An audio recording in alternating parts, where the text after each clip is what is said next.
Saudara Komisi 13 DPR memanggil Saudah, seorang nenek asal Pasaman, Sumatera Barat yang menjadi korban kekerasan karena lantang menolak tambang di atas lahannya. Tangis nenek Saudah pecah di hadapan wakil rakyat. Assalamualaikum warahmatullahi wabarakatuh. Suasana rapat Komisi 13 DPR mendadak hening saat tangis nenek Saudah pecah di hadapan para wakil rakyat. Nenek Saudah terharu karena upayanya mencari keadilan terdengar hingga ke Jakarta. Berterima kasih atas kepedulian kalian semua. Ya ada kusangka begini atas kejadian ini yang akan sampai aku ke sini.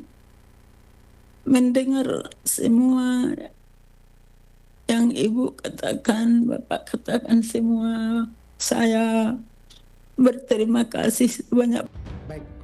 Tangisan nenek Saudah menyiratkan beban berat yang harus ia lalui karena mempertahankan tanahnya dari tambang ilegal.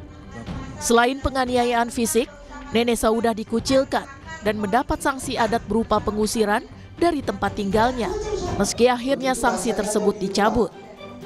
Komisi 13 mendesak polisi mengusut tuntas atas kasus penganiayaan nenek Saudah dan tambang ilegal.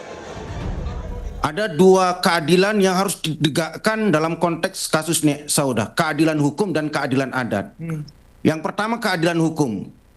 Ada dua indikasi pelanggaran hukum yang terjadi dalam kasus ini. Yang pertama adalah pelanggaran tambang ilegal.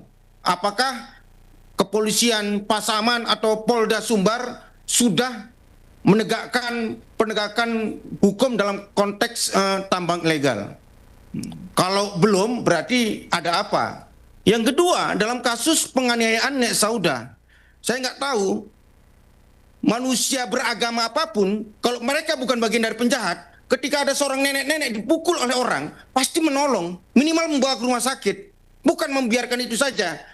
Dari logika itu saja, seharusnya pelakunya itu tidak satu, pelakunya adalah komplotan. Tapi penganiayaan terhadap nenek Saudah terjadi pada 1 Januari 2026 usai menolak aktivitas tambang di lahannya. Penolakan dilakukan berulang kali, namun berulang kali juga penambang menggali di tanah nenek Saudah. Tubuh renta sang nenek yang seharusnya dilindungi justru menjadi sasaran amarah petambang ilegal hingga sempat tak sadarkan diri. Hingga saat ini, polisi baru menetapkan 1 tersangka dan didesak menangkap tersangka lain. Tim Liputan, Kompas TV.